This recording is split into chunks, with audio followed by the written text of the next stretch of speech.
Guys, welcome to Molbiolect. So today I have got a new topic for video, and that is a styrene gas leakage tragedy. So without any further delay, let's jump into the video. But before that, please subscribe to my channel. Please hit that bell icon. Okay, and also remember that your subscription matters a lot to me. And in case you want any kind of video to be done by me, then you can also fill in the video request in any comments. In any videos comment, you can do it. So without any further delay, let's start with our today's video. So styrene, this compound over here, the formula over here is I've written for the styrene. So styrene is known as ethynyl benzene, or also it is also known as vinyl benzene. So this compound over here is also known as vinyl benzene or ethynyl benzene. So it's an organic compound with a chemical formula of C6H5CH double bond CH2. This derivative of benzene is a colorless oily liquid, and aged samples which are present in laboratory flasks or any kind of bottles, they appear a slight yellowish in color. This compound is obviously sweet smelling, like many organic chemicals they are sweet smelling in nature. So it's a sweet smelling compound, and if it is present in very large quantities like in silos and tanks, then it may have a nauseous feeling hitting up. So styrene is a precursor of polystyrene and several other copolymers. So what are polymers? Polymers are made of monomers. Suppose, for example, in case of polystyrene, if this is one styrene molecule, then these styrene molecules, when they are attached to one another covalently, then it forms a polymer, and these units are known as the monomers. Okay, now after this, so allegedly a chemical company in Vizag owned by LG, which is a South Korean company, had accidentally leaked extremely high concentrations of styrene into the atmosphere, and styrene is regarded as in verbatim, known carcinogen, especially in cases of eye contact, but also in case of skin contact or ingestion or inhalation. So styrene in human, it is, because my channel's name is Molbiolect, so everything I will be talking about is how we human beings are actually taking this inside our body and how we are dealing with this kind of chemicals. So first of all, this styrene is converted to something known as styrene epoxide, and this is done as basically an oxidation step, and this oxidation is done by, this cytochrome P450. So cytochrome P450 basically oxidizes it to epoxide, styrene epoxide. Okay, this styrene epoxide, we can also call it 2-phenyl oxidane. 2-phenyl oxidane, we can also call this as 2-phenyl oxidane.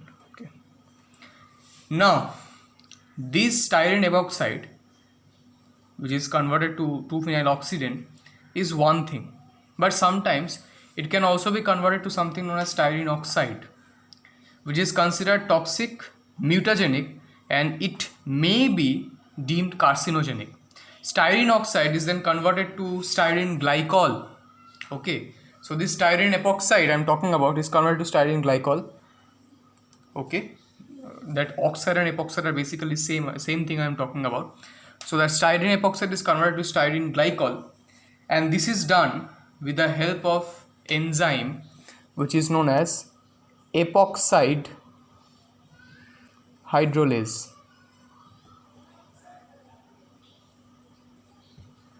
The enzyme's name is epoxide hydrolase, and these enzymes metabolize. What these enzymes generally do is that these enzymes metabolize compounds that contain epoxide residues. Other enzymes may help. There are many other enzymes which are helping in this kind of organic conversion in our body. For example, the leukotriene A4 hydrolase, or cholesterol 5,6 oxide hydrolase, or epoxylene epoxide hydrolase. So these are a few more enzymes which are helping in the same conversion, or it may actually help in this particular conversion I am talking about only. So whatever be it, the epoxide, the styrene glycol or styrene epoxide, all these are not good for our body. Okay. So US EPA, or the US Environmental Protection Agency, or Act actually, has described it, and I quote, or verbatim, a suspected toxin to the gastrointestinal tract, kidney and respiratory system, among others. On June 10, 2011, US National Toxicology Program described it as a reasonably anticipated to be human carcinogen.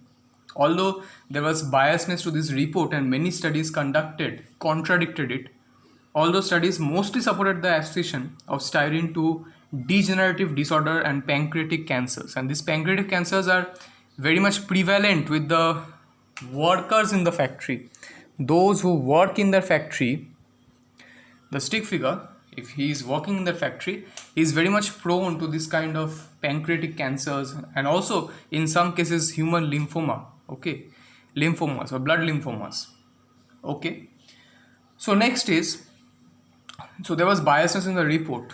Okay, but study and these claims which I am talking about, that degenerative disorder and the pancreatic cancers, was backed up by something known as the IARC, or the International Agency on Research for Cancer. IARC. Okay, and they referred styrene as verbatim again, probably carcinogenic to human, although all studies at least confirms its neurodegenerative effects, showing impairment in vision. Obviously, because many people who face the immediate impact of that styrene gas, they reported to the police that they could not see properly. Okay, so but if you are to look into its immediate effects, that I will just let you know. First, styrene is actually denser than air. Styrene is actually denser than air. So it is heavier than air. It can displace air. So the persons or animals falling and choking was a result of the styrene displacing oxygen saturation in their body, or it is displacing the oxygen saturation in their lungs. Now, why it is so? Because the density of styrene is about 909 kg per meter cubed, and for that air, according to sources, it is only 1.225 kg per meter cubed. Number 2, which I will be talking about, is that short-term effect causes respiratory problems, irritation in the eyes and mucous membranes, but also results in gastrointestinal issues. So we have the GI issues, the gastrointestinal issues. Along with gastrointestinal issues, we also have different other issues, and those are on the mucous membrane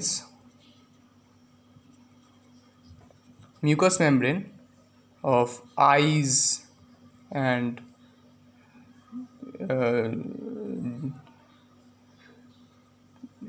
also basically in the eyes. I'm going wrong. Basically in the eyes only. But now I just want to compare this with the Bhopal gas tragedy.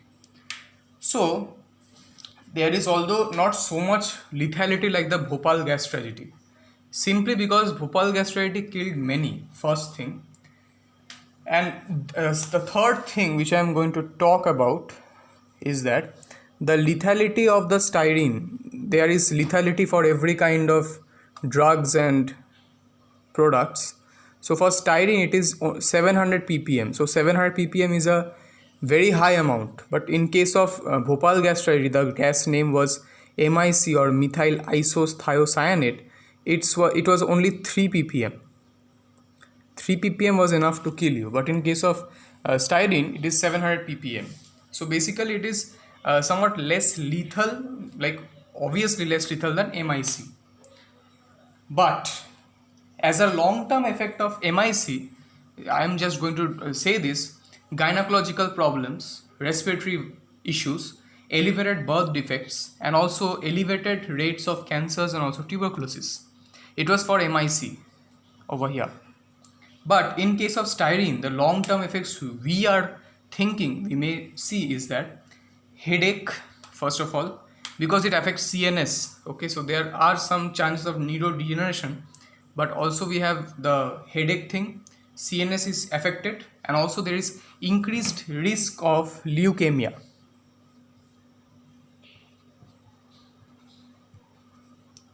There is an increased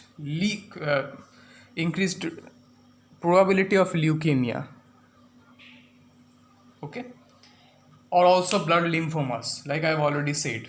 So sadly, I have zero hope on 2020 right now, because we have the COVID-19 on this 2020, we have got so many deaths in 2020, and then we have got this styrene gas leakage tragedy. But let's pray for all those who are dead in both cases, and let's wish that they are resting in peace somewhere good. And also, for now, I would just like to conclude my video by saying that this gas leak tragedy was great amidst this pandemic thing already going around. So please stay at home, please be safe, and also please like, share, comment, and subscribe to my channel, and also click that bell notification icon so that whenever I'm uploading a new video, you are the first to watch it. And also, for any kind of suggestions, you can comment down below. Today I was thinking that I should upload my TCA cycle video, but I thought that yeah, let's get into this styrene gas tragedy also. Okay, so tomorrow I'll be bringing the whole series for the TCA cycle and explain the reaction step by step and every mechanisms and everything associated with it. So please stay tuned to this channel and also subscribe, because biochemistry will be coming from tomorrow on TCA cycle. And also previously I have told about glycolysis, so where we stopped and what were the products there, you have to remember that, because we are taking that forward. That's why it's a series. We're taking that same things, leftover product like the pyruvate, for example, we are going to take that to the next step. So please, you have to see that videos as well. So visit my channel, subscribe to my channel, also visit all those videos so that you are better prepared for the next video that I'm going to give. Thank you. Malva elect out. Bye. Stay at home, stay with me, stay safe.